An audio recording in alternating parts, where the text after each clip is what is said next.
কিছুদিনের জন্য আর বাঁচার চেষ্টা করতো, পরে ঠিকই বাঁচতে পারতো, কিন্তু মা কেন যে মনে ভিতরে কাঁদে, কোথায় গেলে কি করবো। বাবা মনে লড়াই কোনো দিকে পলাইছিল, আমার বোনরে নিয়ে গেছে আরেকজনে। কি ভয়ঙ্কর জীবন। আসসালামু আলাইকুম প্রিয় দর্শক এবং শ্রোতা, আল্লাহ আমাদের মঙ্গল করুন সেই দোয়া এবং শুভকামনা জানিয়ে শুরু করছি আপন ঠিকানার আরও একটি বেসিক ভিডিও। এবং যারা দেখছেন আমাদের এই পেজে তারা নিশ্চয়ই জানেন, নিয়মিত যারা দর্শক, যে আপন ঠিকানার বেসিক ভিডিও মানেই হচ্ছে একটি সন্তান তার পরিবারে ফেরার আকুতি নিয়ে আমাদের কাছে এসছে, আমরা যেন সেই আকুতিতে সাড়া দিই। ওকে, আমি কথা বাড়াবো না, যিনি আমার সঙ্গে আছেন তার সাথে পরিচিত হবো। আর এই অনুষ্ঠানে যোগাযোগ করার জন্য ফোন নাম্বারটি হচ্ছে 09639888877। আপনার নাম কি? আমার আগের নাম না ওখানকার নাম, বাবা মায়ের দেয়া নাম? বাবা মার দেওয়ার নাম ছিল মনে হয় বাবু। বাবু। বাবু পরে চেঞ্জ হয়ে কি হয়েছে? পরে চেঞ্জ হয়ে এখানে এই শহরে আসার পর আমার নাম হয়েছে রাকিব। তার মানে আপনার অরিজিনাল নাম হচ্ছে বাবু? জি। শুধু জেলার নাম মনে আছে জামালপুর? জি। এছাড়া কিচ্ছু মনে নেই? না। জামালপুর জেলার গ্রুপগুলোতে শেয়ার করতে হবে, ঠিক আছে? জি, জামালপুরের আরেকটু মনে আছে, মনে করেন স্টেশন আসছিলাম। গল্পটা কি বলেন তো একটু বিস্তারিত। আমার মা সুসাইড করছিল। সুইসাইডের ঘটনাটা কি, কেমনে হয়েছে বলেন তো? সুসাইড তো আমি ছোট ছিলাম, বুঝতে হ্যাঁ, আপনি কি দেখছেন ওই সময়টাতে, গল্পটা কি? সকালবেলা উঠে আমার মারে লাশ ঝুলে রয়েছে। আপনি প্রথম দেখছেন নাকি আগে অনেকেই দেখছে? উনি না, সবাই, আমরা তো রুমে ছিলাম। আমার একটা বোন আছে অনামিকা, ছোট। আমার নাম বাবু। তা আমরা দুই ভাই বোনই ছিলাম। তো আমার মা ফাঁসিতে ঝুলে রয়েছে আর কি, সুসাইড করছিল। আপনি কি অবস্থায় দেখছেন? জি। তারপর পরে আমি ঘুমাইছিলাম, পরে মানুষজন এসে দেখতে দেখতে সবাই পরে ঘুমাতে উঠে অজাগ হয়ে পরে এরকম দেখতে পাচ্ছি। আপনার বাবা কই ছিল ওই সময়? আমার বাবা কই ছিল বলতে পারি না।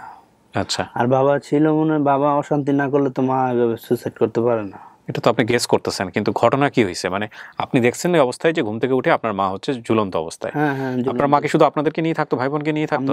আমার একটা বোন ছিল অনামিকা, আর আমি দুইজনই ছিলাম আমরা। এছাড়া আর কেউ ছিল না? আর কেউ ছিল না। আর আমার বাবা তো একটা দোকানদারি করতো আর কি ওদিকে। আপনার বাবা মার সাথে কখনো ঝগড়াঝাটি দেখছেন আপনি? না, আমার ওইসব বুঝে আসে না। বুঝে আসেন। আপনি বড় ছিলেন ভাই বোনদের মধ্যে? আচ্ছা, তারপর? আমার বোনটা আরো ছোট, আমার দুধের বাচ্চা ছিল। মা মারা যাওয়ার পরে ওই যে মার যে সুসাইড করছে, ওই যে লাশটা নিয়ে যাইতেছে গাড়ি, ওর পিছে পিছে দূর ফেলে পড়ছিলাম মা করতে করতে, আমার বোনের নিয়ে হাঁটতে হাঁটতে। তো নিয়ে আসার পরে আর বাড়িতে ওইদিকে আর যাইতে পারিনি। যে জায়গাটা বসতি ছিল সেটা একটা বস্তি এলাকা ছিল আর কি, ঘনত্ব বসতি। তো ওখানে থেকে স্টেশনটা, যেমন জামালপুর স্টেশনটা 20 টাকা ভাড়া হবে, এতটুকু হাইটেই আইছিলাম মনে হয় আমি হাঁটতে হাঁটতে। তো আমার বোনরে নিয়ে গেছে আরেকজনে, কয় আমি পালমু।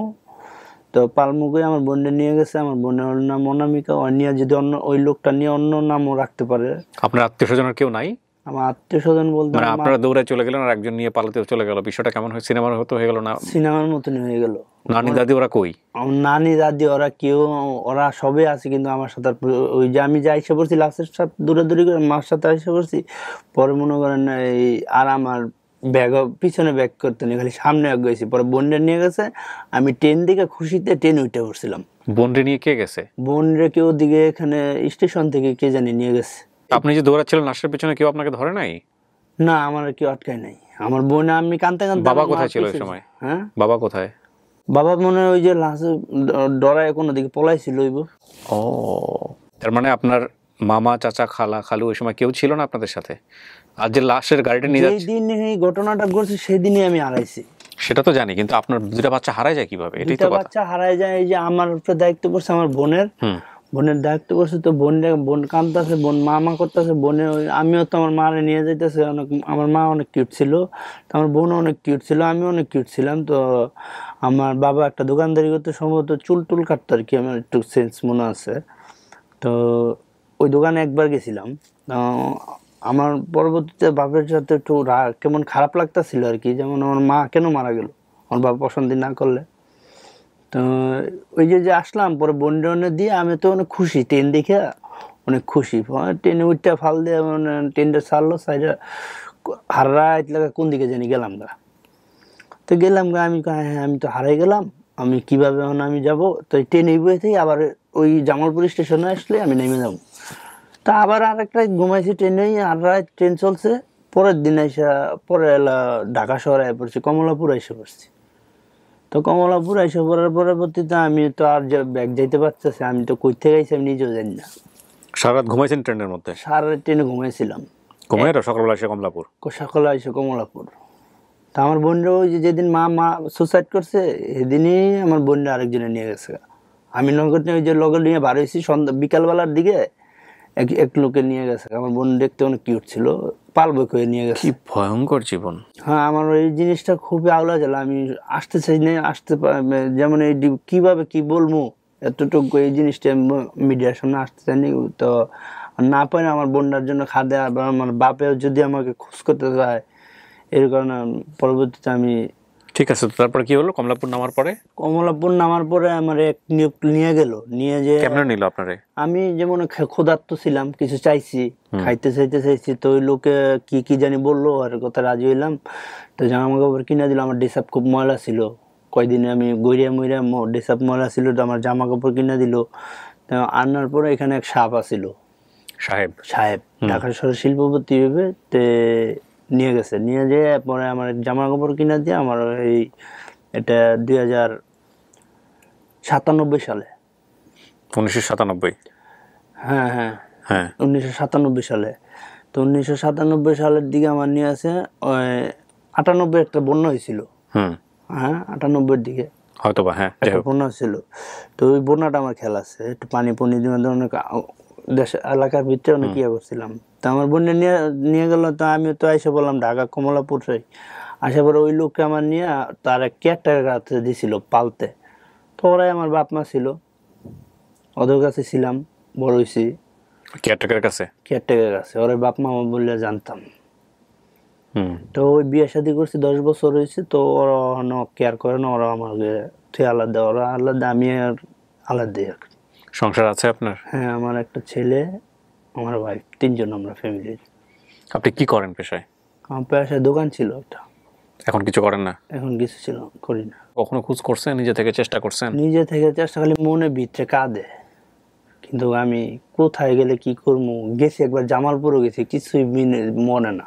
আচ্ছা, গত বছর গেছি খুঁজে, যে আমার বোনের যে মিষ্টি যে একটা দোকান থেকে নিয়েছিল ওই দোকানটাও নাই।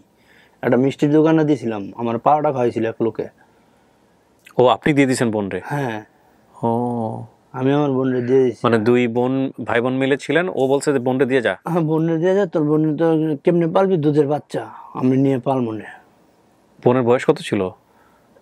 3 বছর না 4 বছর, আমার বয়স 6-7 হইব। তার মানে তো কথা বলাও শেখেনি তখন? আমি কিছুই বুঝি না, পরবর্তীতে আস্তে আস্তে বুঝছি। আমার দুজনে ছোট থেকে আমার মা অনেক ভালোবাসতো আমার দুজনে। তো মা মারা গেছে, বলতাম সে কেমন জানি হয়ে গেলাম উলটপাল্ট। ওই দিনেই সারা একদিনই সব ঘটনার জ্বরে এই বোনরা একজনে নিয়ে গেল, আমিও ট্রেনে উঠা আমিও হারাই গেলাম। কিন্তু আমার জেলা জামালপুর, আমার বাবার নাম হাসমত, মা যেই মা সুসাইড করছে ওই মার নাম জাহানারা বেগম।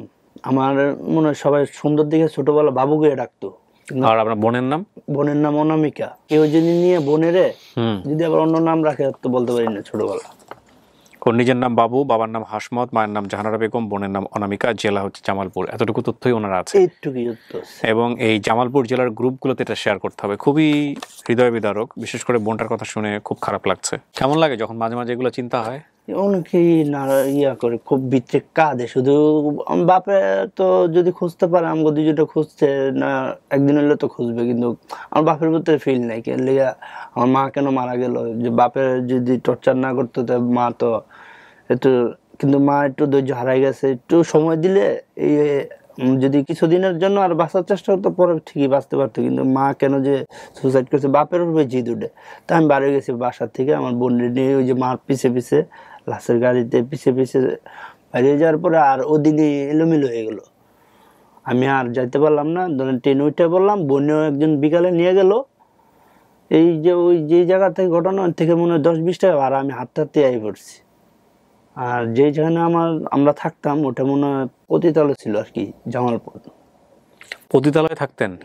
মানে পতিতালয় থেকে হারাইছেন? হ্যাঁ, পতিতালয়ে আমরা ছিলাম, পতিতালয় এরকম মনে হয়। অনেক মানুষ দেখতাম, অনেক আর কি, এই অনেক ঘর ছিল, তো অনেক ছেলেমেয়েরা মিশামিশি, এরকম বুঝতে পারছি। এগুলো আপনার জামালপুরের ওই জামালপুরের হারানোর আগের স্মৃতি এগুলো আপনার?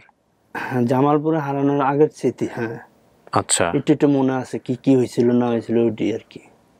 আচ্ছা। তাহলে তাহলে এটা কোথায় আছে?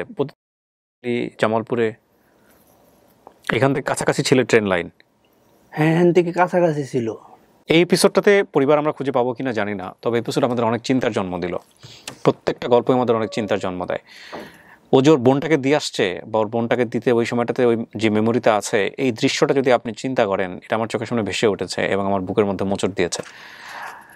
আমি দোয়া করি আপনার জন্য, নিশ্চয়ই ভালো কিছু হবে। এর বাইরে কি কিছু বলার আছে আপনার, নাকি যা মনে ছিল সব বলছেন? যা মনে আছে তাই বলছি। তাওয়াক্কাল তো আল্লাহ। প্রিয় দর্শক এবং শ্রোতা, আমরা শুধু চেষ্টাটুকুই করতে পারি, ইভেন এটাও তার ইচ্ছাতে। সো উনি একটা ভালো সংবাদ নিয়ে ফেরার তৌফিক দেখে এই প্রত্যাশা আজকের মতো এখানেই শেষ করছি। আসসালামু আলাইকুম।